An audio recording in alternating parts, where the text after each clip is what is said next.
बोलो बृहस्पति देव भगवान की जय। नमस्कार दोस्तों, स्वागत है आपका मेरे YouTube चैनल आर के भक्ति में। भक्तों, मैं आज आपको बृहस्पतिवार की व्रत कथा सुनाऊंगा, जिस कथा को करने से और सुनने मात्र से हमें मनवांछित फल की प्राप्ति होती है, विष्णु भगवान की हमें असीम कृपा प्राप्त होती है। तो आइए हम अपनी कथा को प्रारंभ करते हैं। जो भक्त हमारे चैनल पर नए आए हैं, वो हमारी वीडियो नए देख रहे हैं, वो हमारे चैनल को सब्सक्राइब कर लें, वीडियो को लाइक करें और कमेंट में ओम नमो भगवते वासुदेवाय अवश्य लिखें। तो आइए हम अपनी कथा को प्रारंभ करते हैं। बृहस्पतिवार का दिन भगवान विष्णु को समर्पित है। इस दिन विष्णु जी की पूजा करने से हमारी सभी मनोकामनाएं पूरी होती हैं। भारतवर्ष में एक प्रतापी और दानी राजा राज्य करता था। वह नित्य गरीबों और ब्राह्मणों की सहायता करता था। यह बात उसकी रानी को अच्छी नहीं लगती। वह ना ही गरीबों को दान देती, ना ही भगवान की पूजा करती, और राजा को भी दान देने से मना किया करती। एक दिन राजा शिकार खेलने वन को गए हुए थे, तो रानी महल में अकेली थी। उसी समय बृहस्पति देव साधु वेश में राजा के महल में भिक्षा के लिए गए और भिक्षा मांगी। रानी ने भिक्षा देने से इनकार किया और कहा, हे साधु महाराज, मैं तो दान पुण्य से तंग आ गई हूँ। मेरा पति सारा धन लुटाते रहते हैं। मेरी इच्छा है कि हमारा धन नष्ट हो जाए, फिर न रहेगा बांस, न बजेगी बांसुरी। साधु ने कहा, देवी तुम तो बड़ी विचित्र हो। धन संतान तो सभी चाहते हैं, पुत्र और लक्ष्मी तो पापी के घर भी होने चाहिए। यदि तुम्हारे पास अधिक धन है तो भूखों को भोजन दो, प्यासों के लिए प्याऊल बनवाओ, मुसाफिरों के लिए धर्मशाला खुलवाओ। जो निर्धन अपनी कुंवारी कन्याओं का विवाह नहीं कर सकते, उनका विवाह करा दो। ऐसे और कई काम हैं जिनके करने से तुम्हारा यश लोक परलोक में फैलेगा। परंतु रानी पर उपदेश का कोई प्रभाव न पड़ा। वह बोली, महाराज आप मुझे कुछ ना समझाएं। मैं ऐसा धन नहीं चाहती जो हर जगह बांटती फिरूं। साधु ने उत्तर दिया, यदि तुम्हारी ऐसी इच्छा है तो तथास्तु। तुम ऐसा करना कि बृहस्पतिवार को घर लीपकर पीली मिट्टी से अपना सिर धोकर स्नान करना, भट्टी चढ़ाकर कपड़े धोना। ऐसा करने से आपका सारा धन नष्ट हो जाएगा। इतना कहकर वह साधु महाराज वहां से अलोप हो गए। साधु के अनुसार कई बातों को पूरा करते हुए रानी को केवल 3 बृहस्पतिवार ही बीते थे कि उसकी समस्त धन संपत्ति नष्ट हो गई। भोजन के लिए राजा का परिवार तरसने लगा। तब एक दिन राजा ने रानी से बोला कि रानी तुम यहीं रहो, मैं दूसरे देश को जाता हूँ, क्योंकि यहाँ पर सभी लोग मुझे जानते हैं, इसलिए मैं कोई छोटा कार्य नहीं कर सकता। ऐसा कहकर राजा प्रदेश चला गया। वहाँ वह जंगल से लकड़ी काट कर लाता और शहर में बेचता। इस तरह वह अपना जीवन व्यतीत करने लगा। इधर राजा के प्रदेश जाते ही रानी और दासी दुखी रहने लगी। एक बार जब रानी और दासी को 7 दिन तक बिना भोजन के रहना पड़ा, तो रानी ने अपनी दासी से कहा, हे दासी, पास ही के नगर में मेरी बहन रहती है, वह बड़ी धनवान है, तू उसके पास जा और कुछ ले आ, ताकि थोड़ी बहुत गुजर बसर हो जाए। दासी रानी की बहन के पास गई। उस दिन गुरुवार था और रानी की बहन उस समय बृहस्पतिवार की व्रत कथा सुन रही थी। दासी ने रानी की बहन को अपनी रानी का संदेश दिया, लेकिन रानी की बड़ी बहन ने कोई उत्तर नहीं दिया। जब दासी को रानी की बहन से कोई उत्तर नहीं मिला तो वह बहुत दुखी हुई और उसे क्रोध भी आया। दासी ने वापस आकर रानी को सारी बात बता दी। सुनकर रानी ने अपने भाग्य को कोसा। उधर रानी की बहन ने सोचा कि मेरी बहन की दासी आई थी, परंतु उससे मैं नहीं बोली, इससे वह बहुत दुखी हुई होगी। कथा सुनकर और पूजन समाप्त करके वह अपनी बहन के घर आई और कहने लगी, हे बहन, मैं बृहस्पतिवार का व्रत कर रही थी, तुम्हारी दासी मेरे घर आई थी, परंतु जब तक कथा होती है तब तक ना तो उठते हैं और ना ही बोलते हैं, इसलिए मैं नहीं बोली। कहो दासी क्यों गई थी? रानी बोली, बहन तुमसे क्या छिपाऊं, हमारे घर में खाने तक को अनाज नहीं था। ऐसा कहते कहते रानी की आंखें भर आईं। उसने दासी समेत पिछले 7 दिनों से भूखे रहने तक की बात अपनी बहन को विस्तार पूर्वक सुना दी। रानी की बहन बोली, देखो बहन, भगवान बृहस्पति देव सबकी मनोकामना को पूर्ण करते हैं। देखो शायद तुम्हारे घर में अनाज रखा हो। पहले तो रानी को विश्वास नहीं हुआ। वह बहन के आग्रह पर उसने अपनी दासी को अंदर भेजा तो उसे सचमुच अनाज से भरा एक घड़ा मिला। यह देखकर दासी की हैरानी हुई। दासी रानी से कहने लगी, हे रानी, जब हमको भोजन नहीं मिलता तो हम व्रत ही तो करते हैं, इसलिए क्यों ना इनसे व्रत और कथा की विधि पूछ ली जाए ताकि हम भी व्रत कर सकें। तब रानी ने अपनी बहन से बृहस्पतिवार व्रत के बारे में पूछा। उसकी बहन ने बताया, बृहस्पतिवार के व्रत में चने की दाल और मुनक्का से विष्णु भगवान का केले की जड़ में पूजन करें तथा दीपक जलाएं, व्रत कथा सुनें और पीला भोजन ही करें। इससे बृहस्पति देव प्रसन्न होते हैं। व्रत और पूजन विधि बताकर रानी की बहन अपने घर को लौट गई। 7 दिन के बाद जब गुरुवार आया तो रानी और दासी ने व्रत रखा। गुड़साल में जाकर चना और गुड़ ले आई, फिर उससे केले की जड़ तथा विष्णु भगवान का पूजन किया। अब पीला भोजन कहाँ से आए, इस बात को लेकर दोनों बहुत दुखी थी। चूंकि उन्होंने व्रत रखा था इसलिए बृहस्पति देव उनसे प्रसन्न थे। इसलिए वे एक साधारण व्यक्ति का रूप धारण कर 2 थालों में सुंदर पीला भोजन दासी को दे गए। भोजन पाकर दासी बहुत प्रसन्न हुई। फिर रानी के साथ मिलकर भोजन ग्रहण किया। उसके बाद वे सभी गुरुवार को व्रत और पूजन करने लगी। बृहस्पति भगवान की कृपा से उनके पास फिर से धन संपत्ति आ गई, परंतु रानी फिर से पहले की तरह आलस्य करने लगी। तब दासी बोली, देखो रानी, तुम पहले इस प्रकार आलस्य करती थी, तुम्हें धन रखने में कष्ट होता था, इस प्रकार सभी धन नष्ट हो गया, और जब भगवान बृहस्पति की कृपा से धन मिला है तो तुम्हें फिर से आलस्य होता है। रानी को समझाते हुए दासी कहती है कि बड़ी मुसीबतों के बाद हमने यह धन पाया है, इसलिए हमें दान पुण्य करना चाहिए, भूखे मनुष्यों को भोजन कराना चाहिए और धन को शुभ कार्यों में खर्च करना चाहिए, जिससे तुम्हारे कुल का यश बढ़ेगा, स्वर्ग की प्राप्ति होगी और प्रति प्रसन्न होंगे। दासी की बात मानकर रानी अपना धन शुभ कार्यों में खर्च करने लगी, जिससे पूरे नगर में उसका यश फैलने लगा। बृहस्पतिवार व्रत कथा के बाद श्रद्धा के साथ आरती की जानी चाहिए। इसके बाद प्रसाद बांटकर उसे ग्रहण करना चाहिए। एक दिन राजा दुखी होकर जंगल में एक पेड़ के नीचे आसन जमा कर बैठ गया। वह अपनी दशा को याद करके व्याकुल होने लगा। बृहस्पतिवार का दिन था। एकाएक उसने देखा कि निर्जन वन में एक साधु प्रकट हुए।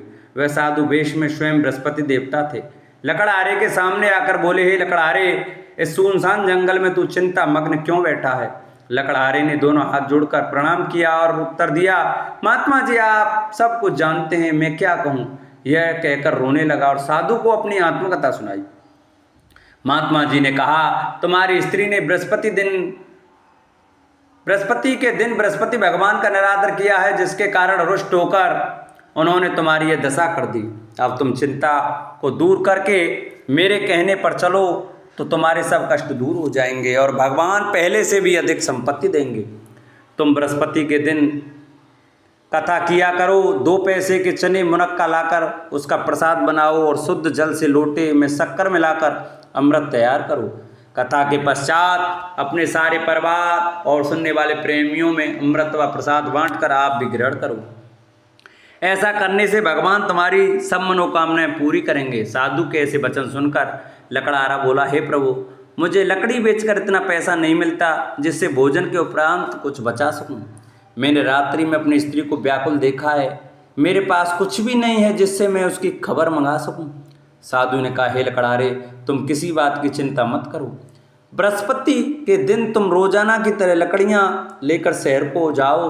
तुम्हारा रोज से दुगना धन प्राप्त होगा, जिससे तुम भली भांति भोजन कर लोगे तथा बृहस्पति देव की पूजा का सामान भी आ जाएगा। इतना कहकर साधु अंतर्ध्यान हो गए। धीरे धीरे समय व्यतीत होने पर फिर वही बृहस्पतिवार का दिन आया। लकड़हारा जंगल से लकड़ी काटकर किसी शहर में बेचने गया। उसे उस दिन और दिन से अधिक पैसा मिला। राजा ने चना गुड़ आदि लाकर गुरुवार का व्रत किया। उस दिन से उसके सभी कलेश दूर हुए, परंतु जब दोबारा गुरुवार का दिन आया तो बृहस्पतिवार का व्रत करना भूल गया। इस कारण बृहस्पति भगवान नाराज हो गए। उस दिन उस नगर के राजा ने विशाल यज्ञ का आयोजन किया था तथा शहर में यह घोषणा करा दी कि कोई भी मनुष्य अपने घर में भोजन न बनावे, न आग जलावे, समस्त जनता मेरे यहाँ भोजन करने आवे। इस आज्ञा को जो न मानेगा उसे फांसी की सजा दी जाएगी। इसी तरह की घोषणा संपूर्ण नगर में करवा दी गई।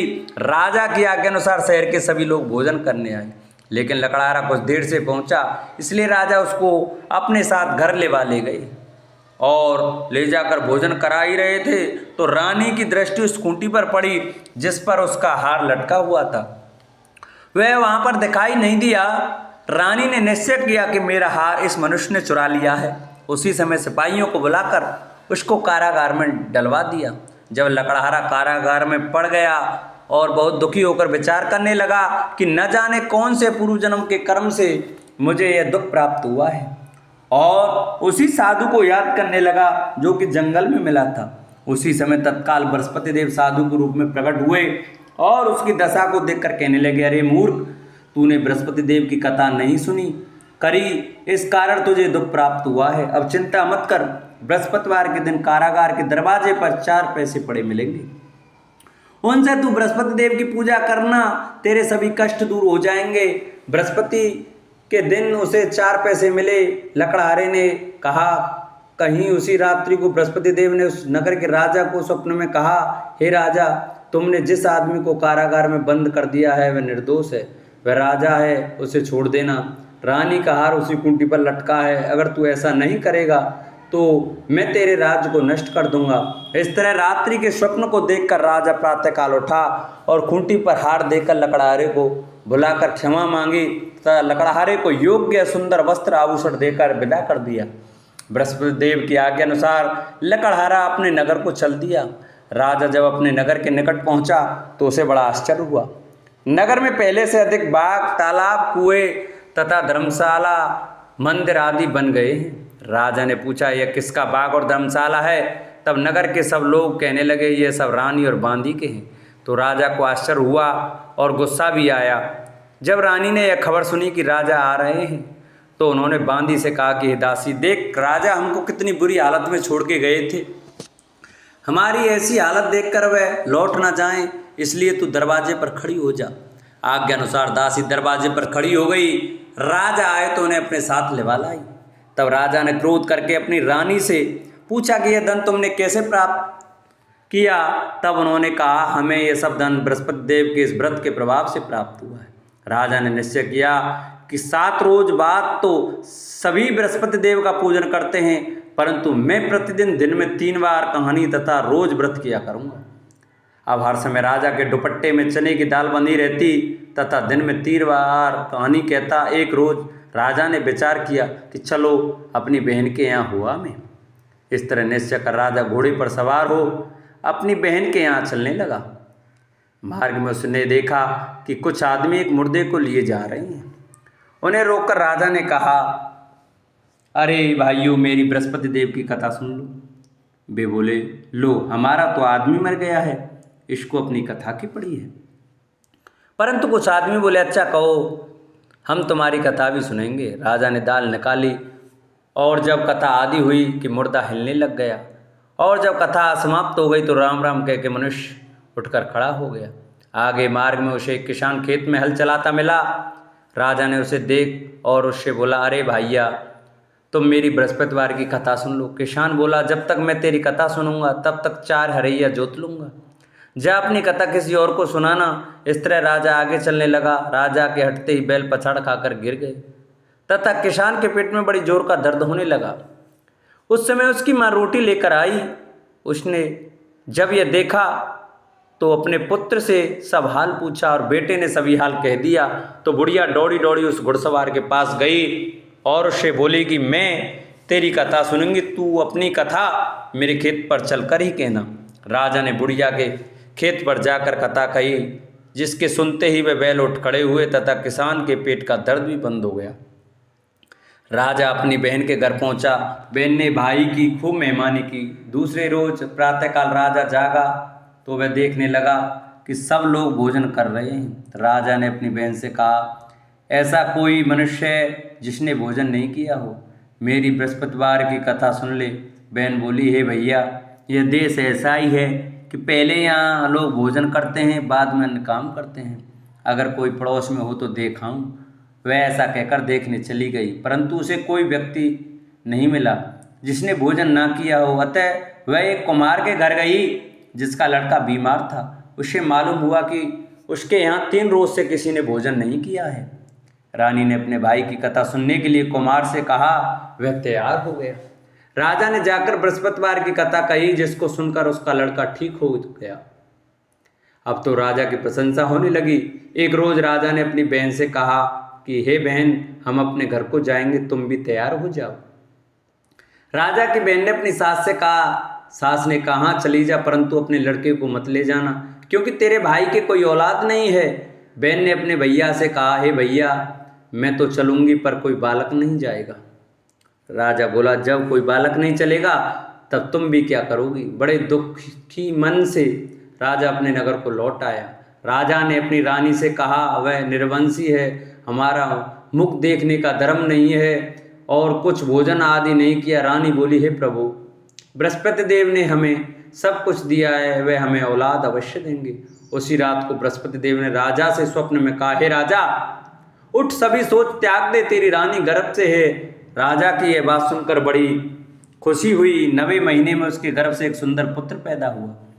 तब राजा बोला, हे रानी, स्त्री बिना भोजन के रह सकती है, पर बिना कहे नहीं रह सकती। जब मेरी बहन आवे तुम उनसे कुछ कहना मत। रानी ने सुनकर हाँ कर दिया। जब राजा की बहन ने यह शुभ समाचार सुना तो वह बहुत खुश हुई तथा बधाई लेकर अपने भाई के यहाँ आई। तभी रानी ने कहा, घोड़ा चढ़कर तो नहीं आई, गधा चढ़ी आई। राजा की बहन बोली, भाभी, मैं इस प्रकार न कहती तो तुम्हें औलाद कैसे मिलती। बृहस्पति देव ऐसे ही हैं, जैसी जिनकी मन में कामना है सभी को पूर्ण करते हैं। जो सद्भावना पूर्वक बृहस्पतिवार का व्रत करते हैं एवं कथा पढ़ता अथवा सुनता है, दूसरों को सुनाता है, बृहस्पति भगवान उनकी सभी मनोकामना पूरी करते हैं। भगवान बृहस्पति सदैव रक्षा करते हैं। संसार में जो मनुष्य सद्भावना से भगवान जी का पूजन व्रत सच्चे हृदय से करते हैं तो उनकी सभी मनोकामना पूर्ण करते हैं। जैसी सच्ची भावना से रानी और राजा ने उनकी कथा का गुणगान किया तो उनकी सभी इच्छाएं बृहस्पति देव जी ने पूरी की थीं। इसलिए पूर्ण कथा सुनने के बाद प्रसाद लेकर जाना चाहिए। हृदय से उसका मनन करते हुए जयकारा बोलना चाहिए। बोलो बृहस्पति देव भगवान की जय। प्राचीन काल में एक ब्राह्मण रहता था। वह बहुत निर्धन था। उसके कोई संतान न थी। उसकी स्त्री बहुत मलिनता के साथ रहती थी। वह स्नान न करती, किसी देवता का पूजन न करती। इससे ब्राह्मण देवता बड़े दुखी थे। बेचारे बहुत कुछ कहते थे, किंतु उसका कुछ परिणाम न निकला। भगवान की कृपा से ब्राह्मण की स्त्री के कन्या रूपी रत्न पैदा हुआ। कन्या बड़ी होने पर प्रातः स्नान करके विष्णु भगवान का जाप व बृहस्पतिवार का व्रत करने लगी। अपने पूजन पाठ को समाप्त करके विद्यालय जाती तो अपनी मुट्ठी में जौ भर के ले जाती और पाठशाला के मार्ग में डालती जाती। तब ये जौ स्वर्ण के हो जाते। लौटते समय उनको बीन कर घर ले आती। एक दिन वह बालिका सूप से सोने के जौ को फटक कर साफ कर रही थी कि उसके पिता ने देख लिया और कहा, हे बेटी, सोने के जौ के लिए सोने का सूप होना चाहिए। दूसरे दिन बृहस्पतिवार था। इस कन्या ने व्रत रखा और बृहस्पति देव से प्रार्थना करके कहा, मैंने आपकी पूजा सच्चे मन से की हो तो मेरे लिए सोने का सूप दे दो। बृहस्पति देव ने उसकी प्रार्थना स्वीकार कर ली। रोजाना की तरह वह कन्या जौ फैलाती हुई जाने लगी। जब लौटकर जौ बीन रही थी तो बृहस्पति देव की कृपा से सोने का सूप मिला। उसे वह घर ले आई और उसमें जौ साफ करने लगी, परंतु उसकी माँ का वही ढंग रहा। एक दिन की बात है कि वह कन्या सोने के सूप में जौ साफ कर रही थी। उस समय उस शहर का राजपुत्र वहाँ से होकर निकला। इस कन्या के रूप और कार्य को देखकर मोहित हो गया तथा अपने घर आकर भोजन तथा जल त्याग कर उदास होकर लेट गया। राजा को इस बात का पता लगा तो अपने प्रधानमंत्री के साथ उसके पास गए और बोले, हे बेटा, तुम्हें किस बात का कष्ट है? किसी ने अपमान किया है अथवा और कारण हो सो कहो, मैं वही कार्य करूँगा जिससे तुम्हें प्रसन्नता हो। अपने पिता की राजकुमार ने बातें सुनी तो वह बोला, मुझे आपकी कृपा से किसी बात का दुख नहीं है, किसी ने मेरा अपमान नहीं किया है, परंतु मैं उस लड़की से विवाह करना चाहता हूँ जो सोने के सूप में जौ साफ कर रही थी। यह सुनकर राजा आश्चर्य में पड़ गया और बोला, हे बेटा, इस तरह की कन्या का पता तुम ही लगाओ, मैं उसके साथ तेरा विवाह अवश्य ही करा दूंगा। राजकुमार ने उस लड़की के घर का पता बताया। तब मंत्री उस लड़की के घर गए और ब्राह्मण देवता को सभी हाल बतलाया। ब्राह्मण देवता राजकुमार के साथ अपनी कन्या का विवाह करने के लिए तैयार हो गए तथा विधि विधान के अनुसार कन्या का विवाह राजकुमार के साथ हो गया। कन्या के घर से जाते ही पहले की भांति उस ब्राह्मण देवता के घर में गरीबी का निवास हो गया।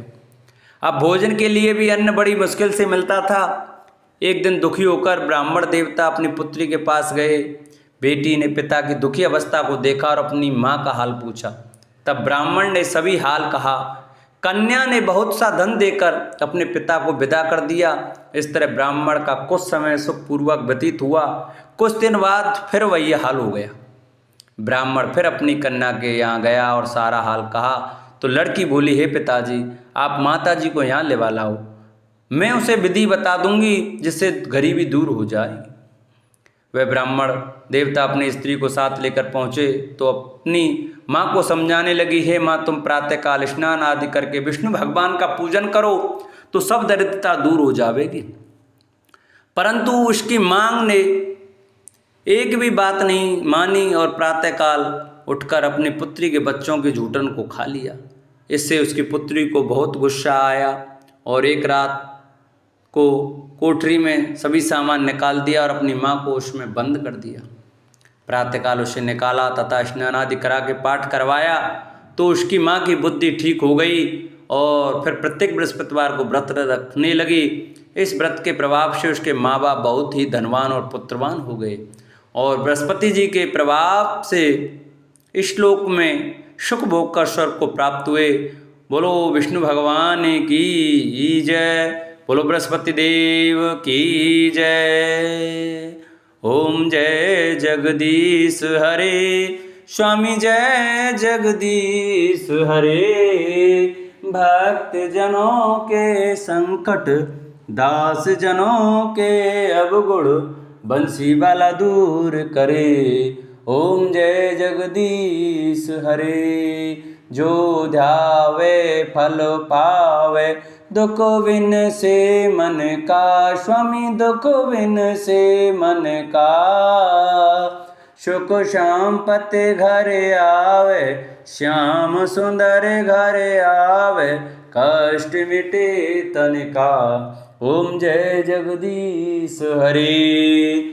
मात पिता तुम मेरे, शरण गहूँ में किसकी, स्वामी शरण गहूँ में किसकी। तुम बिन और न दूजा, प्रभु बिन और न दूजा, आस करूँ मैं जिसकी। ओम जय जगदीश हरे। तुम पूर्ण परमात्मा, तुम अंतर्यामी, स्वामी तुम अंतर्यामी। पार ब्रह्म परमेश्वर, जगत पिता परमेश्वर, तुम सबके स्वामी। ओम जय जगदीश हरे। तुम करुणा के सागर, तुम पालन करता, स्वामी तुम रक्षा करता। मैं मूरख खल कामी, मैं सेवक तुम स्वामी, कृपा करो हरता। ओम जय जगदीश हरे। तुम हो एक अगोचर, सबके प्राणपति, स्वामी सबके प्राणपति। किस विध मिलूं दया में, किस विध मिलूं कृपा में, तुमको मैं कुमति। ओम जय जगदीश हरे। दीन बंधु दुख हरता, ठाकुर तुम मेरे, स्वामी तुम रक्षक मेरे। अपने हाथ उठाओ, अपने शरण लगाओ, द्वार पड़ा में तेरे। ओम जय जगदीश हरे। विषय विकार मिटाओ, पाप हरो देवा, स्वामी कष्ट हरो देवा। श्रद्धा भक्ति बढ़ाओ, श्रद्धा प्रेम बढ़ाओ, संतन की सेवा। ओम जय जगदीश हरे। तन मन धन सब कुछ है तेरा, स्वामी सब कुछ है तेरा। तेरा तुझको अर्पण, तेरा तुझको अर्पण, क्या लागे मेरा। ओम जय जगदीश हरे। पार ब्रह्म जी की आरती जो कोई नर गावे, स्वामी प्रेम सहित गावे। कहत शिवानंद स्वामी, भजत हरि हर स्वामी, मनवांचित फल पावे। ओम जय जगदीश हरे। ओम जय जगदीश हरे। स्वामी जय दीनानाथ हरे। स्वामी जय भोलेनाथ हरे। स्वामी जय सीताराम हरे। स्वामी जय राधे श्याम हरे। भक्त जनों के संकट, दास जनों के अवगुण, बंसी वाला दूर करे। ओम जय जगदीश हरे। बोलो विष्णु भगवान की जय। बोलो बृहस्पति देव भगवान की जय। जिन भक्तों को हमारी कथा अच्छी लगी हो वो हमारी कथा को ज़्यादा से ज़्यादा शेयर करें, जिससे और भी भक्त हमारी कथा का श्रवण कर सकें। हमारे चैनल को सब्सक्राइब करें, वीडियो को लाइक करें और कमेंट में ओम नमो भगवते वासुदेवाय, ओम बृहस्पतिदाय नमः लिखना न भूलें। बोलो बृहस्पति भगवान की जय।